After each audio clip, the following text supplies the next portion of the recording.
Hello, I'm Patrick Thomas, and welcome to Ladder Talks, live from Studio 25. I'll give you an update.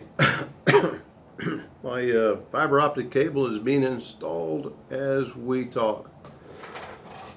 I was told that the final guy will be here perhaps tomorrow. So after this broadcast, if everything goes well, we'll be entering into a time where you might not hear from me for a while because I may be doing some testing to try to figure out what's going on, and even though I'll still be able to use my phone, I might get real busy. I've been really busy here today.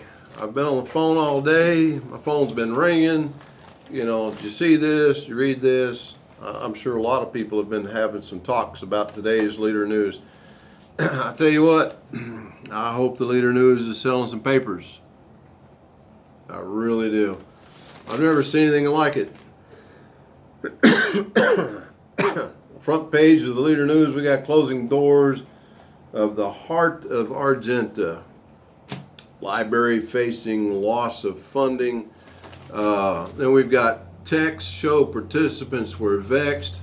I'm not even gonna discuss that article. I think that horse is. I hate to say it's dead, but somebody else can beat that horse at this point. I don't mean to say that in such a way that I'm not interested in seeing justice.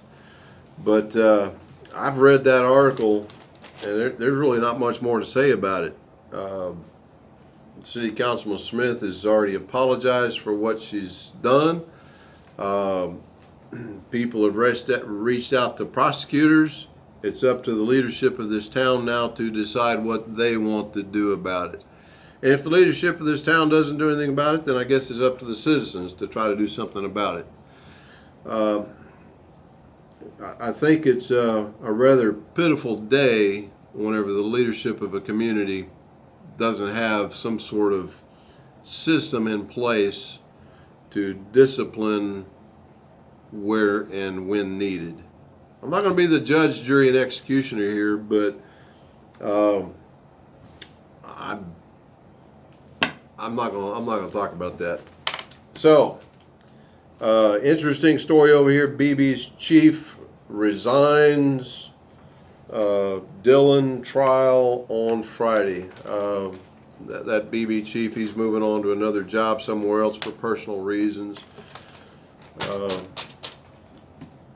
Sometimes you think whenever somebody resigns, they're resigning for some reason that might be they're running from something, or who knows. But maybe sometimes when people resign, they are covering it up with personal reasons. You never know.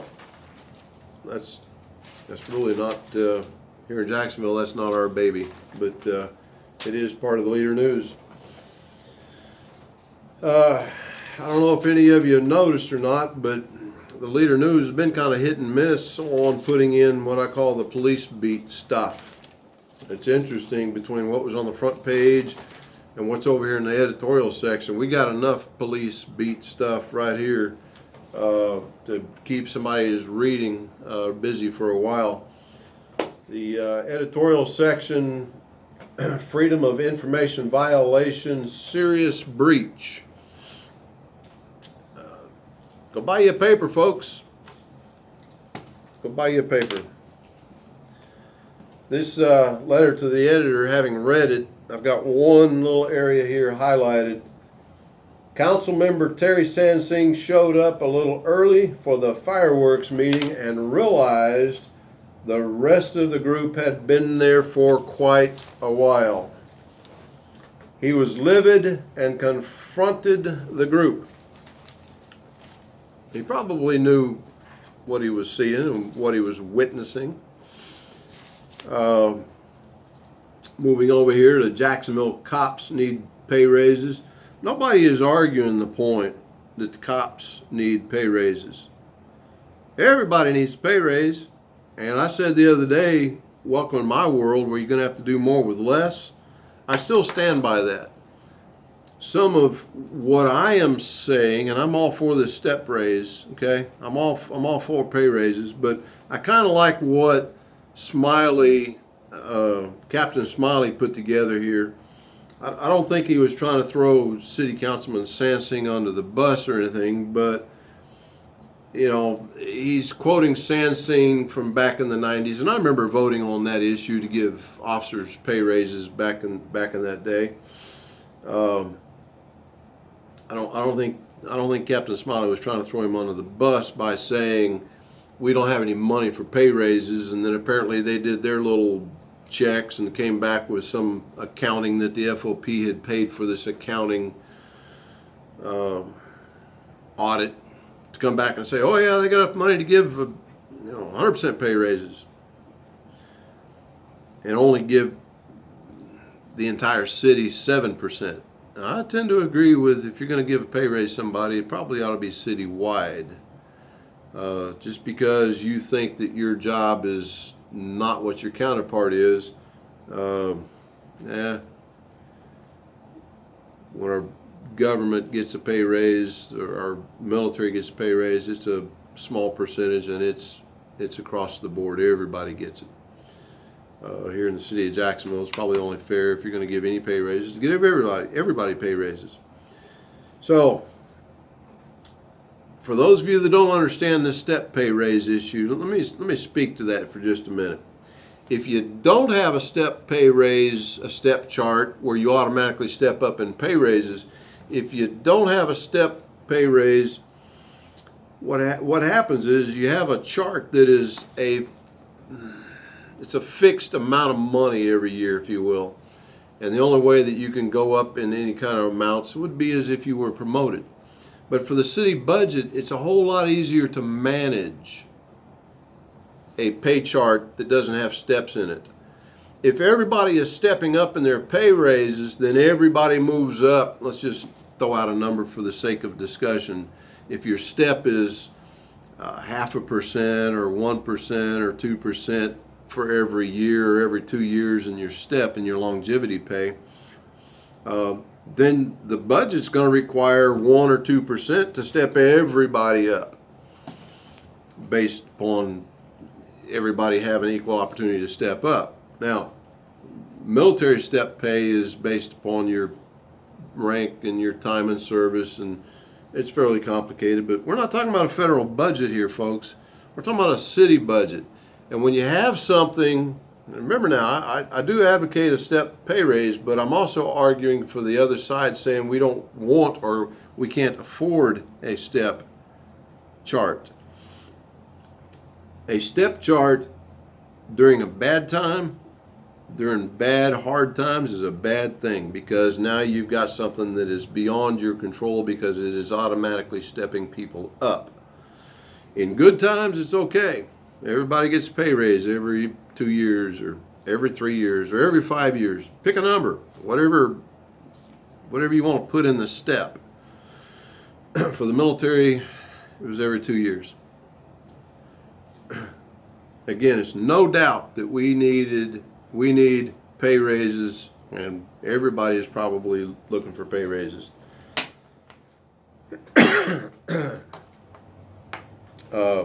I see City Council members Tara Smith put a letter in here apologizing. Again, I applaud her for apologizing, but it's kind of like what somebody else has been saying here recently. To apologize only after you've been caught, I still say apologizing is the right thing to do, even if it is under the appearance of after you've been caught. Now, I'm going to move over here to Chief Franklin's editorial. It's titled, and I understand the leader, excuse me, I do know from experience that the Leader News staff assigns these headlines. And it says, Chief defends officers. Whether or not he meant for his tone to sound like he's defending the officers, nobody is disputing the legality of captains being in a meeting that is called by city council members. Nobody is saying they're guilty of being in any secret meetings. The city council members are held to that standard of FOIA standards and notifying the press. And if the press is not there, they were at least notified. These captains, or any officers for that matter, when they are asked to come to these meetings, they're not violating any laws. They're going to a meeting. They were asked to be there. I don't think there's any need to defend these three captains. Now, I've had some people say, well, why does it take three captains to discuss fireworks if they were there for the meeting? I don't know what to tell you. I would think that fireworks issues would be a patrol issue, and some people have been telling me, well, maybe we only needed a patrol captain there. I don't know. I'm just sharing with you some of the information that's coming into me. Remember, I'm just the voice.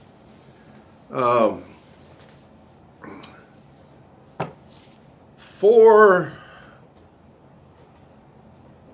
both of these editorials to take up, let's just call it 75% of the depth of the paper and 3 columns wide, I hope next time I want to write a letter to the editor that the Leader News allows me to have nearly a half a page. Most of us are asked to keep our letters to the editors either 300 words or 600 words and keep it in one column over here. But I guess if you or your department is under some sort of attack, I guess you're afforded the opportunity to just, as Chief Franklin said here, I would like the editor, he's acknowledging that it's rather lengthy. I'd request that you choose to publish it in your paper, that you do so in its entirety without editing. I think next time I'll write a letter to the editor, I'm going to put that in there and see if it will go in there unedited. Interesting how a big subtopic, if you will, was directed towards YouTube posters.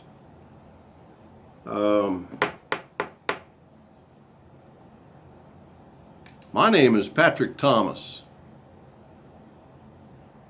and if you don't know that, don't be afraid to use it. YouTube poster. Yeah. Yeah, I'm not done talking about John Alverson and some of the things that has come to my attention today. I think I'm going to be doing a whole lot more Freedom of Information requests, Freedom of Information Act requests. I believe our police department should be doing various things to serve and protect the community.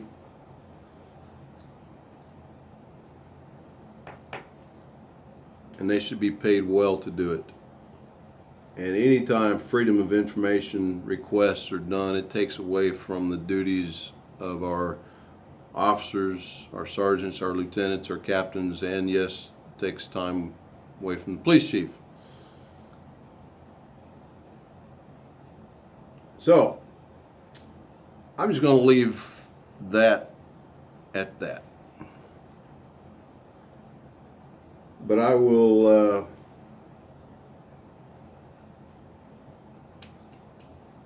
say this. I have a right to my opinion, just like anybody else has a right to their opinion. And I'm going to exercise my right. And for those of you in public positions, I have a right to voice my opinion about how you're doing your job. My job presently is to use my gifts and talents and my resources to be the voice for the people that many people are asking me to be. I will continue to do that. for some of you out there who are listening to these videos, and I'm going to get around to another little snide comment that somebody made trying to discredit their organization in the name of trying to discredit John Alberson. Really? We're all adults here. Are some people being that stupid? I'll get around to that talk another day. I'm Patrick Thomas. Y'all go see CM Smoke. They got me a coffee cup today. This is Ladder Talks. And I haven't even gotten up on that ladder just yet. And I'm sure glad a lot of you are sitting up straight and paying attention, because I'll have a whole lot more to say in the days and weeks to come. I'm not going away. Some of you can try to bully others, and you can try to bully me.